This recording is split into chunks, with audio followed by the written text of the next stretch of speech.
Alors quand on parle de digital, il y a quelque chose qu'il faut bien comprendre, c'est que le digital est toujours un élément de contexte. Ça peut effectivement être en pratique un moyen, mais ça ne doit jamais être une fin.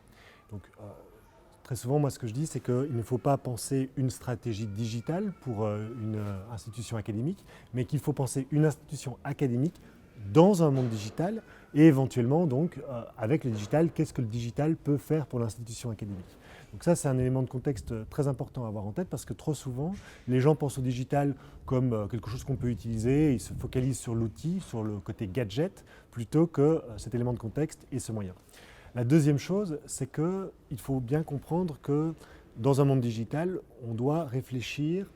Alors, je suis professeur de marketing avec ce qu'on appelle de la customer centricity. Donc, l'idée, c'est de mettre son client au cœur de ses processus. Alors, évidemment, je ne dis pas qu'un étudiant, c'est un client, mais c'est cette logique-là qu'il faut prendre. Et donc, par rapport à la customer centricity, très souvent, les gens comprennent mal ce qu'est la customer centricity parce qu'ils pensent que c'est placer son client au cœur de ses processus, alors qu'en fait, c'est construire ses processus autour de son client. Donc, par rapport à une école, la conséquence de ça, c'est qu'elle est très claire, hein, c'est qu'on ne doit pas être là pour nécessairement sauver la salle de classe ou même sauver le professeur. On doit plutôt se dire, dans un monde digital, qu'est-ce qu'un professeur ou une école peut apporter à un étudiant qui a par ailleurs des MOOC, des vidéos de type TED Talk, Wikipédia, toute une série de contenus qui est à sa disposition maintenant n'importe où, n'importe quand et sur n'importe quel type de device grâce au digital. L'approche que moi je propose, c'est par exemple quelque chose qu'on fait beaucoup à l'ESSEC avec nos chairs, c'est d'utiliser l'école comme une plateforme qui anime toute une série de communautés, les étudiants, les alumni, les entreprises, mais aussi les professeurs et même le staff quelque part, tout ça c'est des communautés différentes, qui les mettent ensemble et qui les font travailler ensemble sur par exemple des projets communs. Dans ce cadre-là, le digital, c'est un moyen. Donc, dans un premier temps, c'est un élément de contexte, hein, et donc on réfléchit au positionnement spécifique d'une école par rapport au digital. Et une fois qu'on a trouvé ce positionnement spécifique et qu'on le met en place, le digital, du coup, devient un moyen de faciliter les échanges entre ces différentes communautés, de faciliter les échanges entre les anciens, les alumni et les étudiants actuels, par exemple avec toute une série de plateformes ou de réseaux sociaux, de faciliter la coordination des activités académiques et des projets. Ça peut être grâce à des outils de l'EMS hein, comme Moodle ou des outils de quiz par exemple en salle de cours. Mais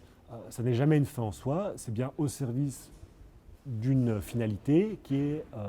se mettre au service de l'étudiant et se mettre au service de son projet de développement ou de carrière, et donc que l'école sert vraiment de rampe de lancement. Est-ce qu'on peut dire que le digital n'influence pas vraiment sur la direction que va prendre un établissement? En fait, si, par la force des choses, puisque le digital va faire que, d'une part, nous sommes en concurrence avec tout ce qui existe par ailleurs, les MOOC, etc. Nous devons revoir notre manière de transmettre et donc nous devons utiliser ces contenus, par exemple via ce qu'on appelle le blended learning, donc les formations de type hybride, ou le flip learning, la classe inversée, où l'étudiant va regarder un contenu par exemple sur une vidéo et puis va utiliser la salle de cours comme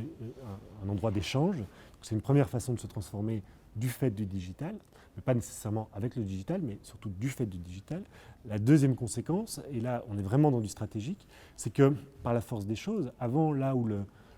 marché d'une école ou d'une université était typiquement local, avec le digital, c'est la planète entière qui devient notre terrain de jeu. Et si on va sur des formations en ligne, si on va sur des MOOC, sur des vidéos, c'est l'entièreté du monde qui peut voir nos vidéos, mais l'inverse est vrai aussi. Et donc dorénavant, une école comme l'ESSEC par exemple sera en concurrence avec Harvard, Stanford, Yale, le MIT sur les sujets que nous couvrons tous les deux. Et donc, quelque part, ça veut dire qu'on va devoir choisir ses combats parce qu'on ne peut pas nécessairement rentrer en concurrence directe sur toutes les activités que peuvent avoir Stanford, Yale, Harvard ou le MIT. Il y a bien à la fois une transformation stratégique du fait du digital, le positionnement des marques des écoles et des universités doit être revu en regard de la concurrence qui devient mondiale.